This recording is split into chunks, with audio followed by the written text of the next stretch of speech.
Muhammad sallallahu alaihi wasallam. Kita di Kesultanan Banten juga di Kesultanan Cirebon memiliki 3 manuskrip. Antara satu manuskrip yang satu dengan manuskrip yang lainnya berbeda silsilahnya. Satu manuskrip menyebutkan bahwa Sunan Gunung Jati Syarif Hidayatullah adalah cucu Rasulullah melalui jalur Musa Al-Kadzim. Manuskrip yang kedua, menyebutkan bahwa Sunan Gunung Jati Syarif Hidayatullah adalah cucu Rasulullah melalui jalur Al-Hasani Al-Jailani. Manuskrip yang ketiga bahwa Sunan Gunung Jati Syarif Hidayatullah adalah cucu Rasulullah dari jalur Abdullah bin Ahmad Al-Muhajir, sama dengan para habaib di Indonesia ini. Dan untuk jalur yang terakhir ini, setelah saya teliti dengan seksama dalam waktu yang seperlu-perlunya, maka diketemukan adanya keterputusan riwayat selama 550 tahun, di mana Abdullah atau Ubaidillah sebagai anak Ahmad Al-Muhajir tidak dicatat oleh para ahli nasab yang sezaman dengan Ahmad bin Isa bahwa beliau punya anak yang namanya Ubaidillah. Kitab-kitab yang sezaman dengan Ahmad bin Isa menyebutkan bahwa Ahmad bin Isa hanya mempunyai 3 putra. Yang pertama adalah Muhammad, yang kedua adalah Ali, dan yang ketiga adalah Husain. Tidak ada anak yang bernama Ubaidillah seperti silsilah yang kita saksikan dari para habaib yang mengaku sebagai keturunan daripada Rasulullah Muhammad sallallahu alaihi wasallam.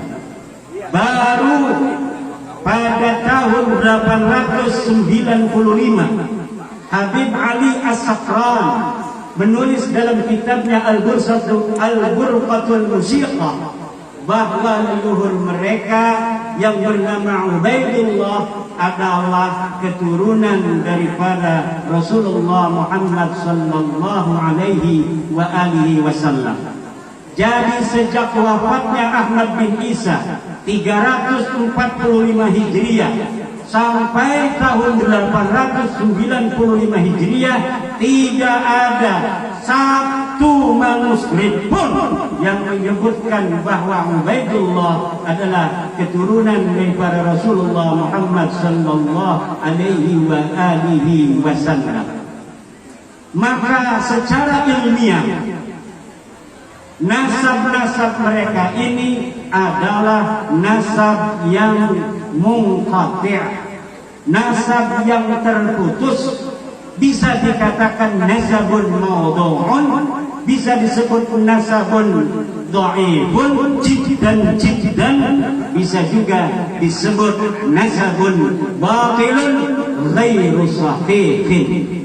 Sangat sulit secara ilmiah untuk dikatakan bahwa mereka adalah merupakan dzurriyyah dari para Rasulullah Muhammad sallallahu alaihi wasallam.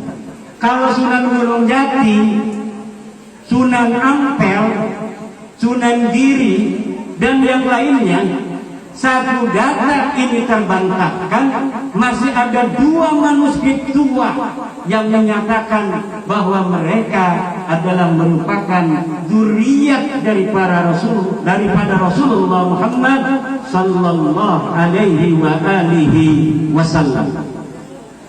Kenapa sampai saya alumni At-Tahiriyah, murid daripada ayahanda Tubagus Asri Tahir, yang ayahanda Tubagus Asri Tahir sendiri mempunyai sanad silsilah kepada Abdullah, kepada Ubaidillah bin Ahmad. Ini saya menelitinya. Bukankah ini akan berbahaya bagi nasab abah? Tidak, saudara. karena nasab abah kepada Sunan Gunung Jati adalah sahih muttafaq alaih, sementara nasab Sunan Gunung Jati kepada Rasulullah adalah mukhtalafun fihi baina salasi riwayatin, yaitu riwayat manuskrip Cirebon yang menyatakan bahwa Sunan Gunung Jati adalah merupakan turunan Musa Al-Kazim. Manuskrip yang kedua yang menyatakan bahwa Sunan Gunung Jati Syarif Hidayatullah adalah merupakan turunan daripada Al-Hasani Al-Jailani.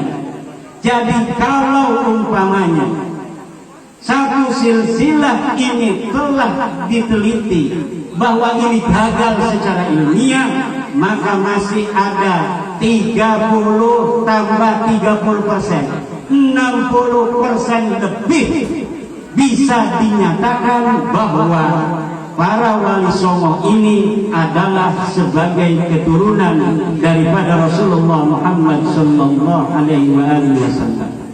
Kenapa saya sampai ke puntang-puntang meneliti? Karena saya melihat antara pengakuan dari fenomena pengakuan orang yang setiap dalam kesempatan mengaku sebagai cucu dari para Rasulullah.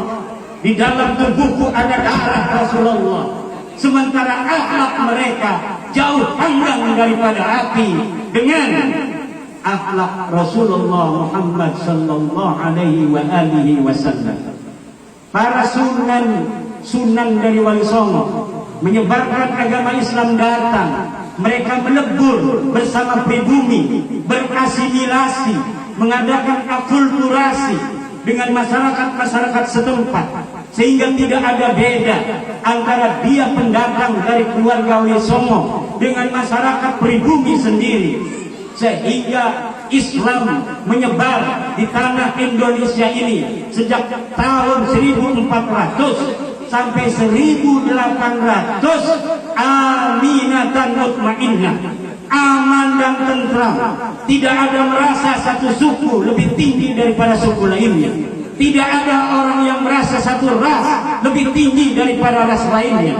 Tapi semenjak kedatangan orang-orang yang selalu mengeksploitasi nasab, yang selalu mengadakan kapitalisasi nasab mereka kepada umat, ini mulai terjadi pengkotak-kotakan di dalam kemanusiaan kita, sehingga ada manusia-manusia mulia yang hanya dengan darahnya, dan ada manusia-manusia yang hina-hina hanya dengan darahnya.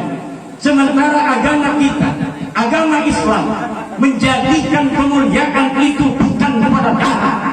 Kemuliaan itu adalah kemuliaan takwa. Tinggi derajat adalah ilmu. Siapa orang yang mau tinggi pangkatnya, maka dia harus berilmu.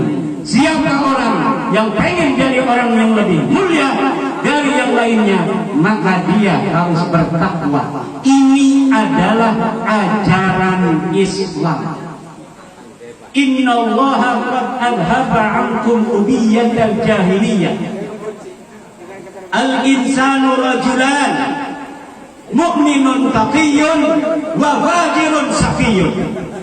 Allah telah menghilangkan dari kalian, wahai umat Islam, ubayyah al-jahiliyah, sifat-sifat jahiliyah yang menyebarkan bahwa ayah yang mulia adalah orang-orang yang harus dimuliakan. Ayah yang hina, keturunannya adalah harus menjadi orang-orang yang hina. Ini adalah ubayyah al-jahiliyah yang tidak boleh diterima oleh para santri dan harus dilawan. Kenapa?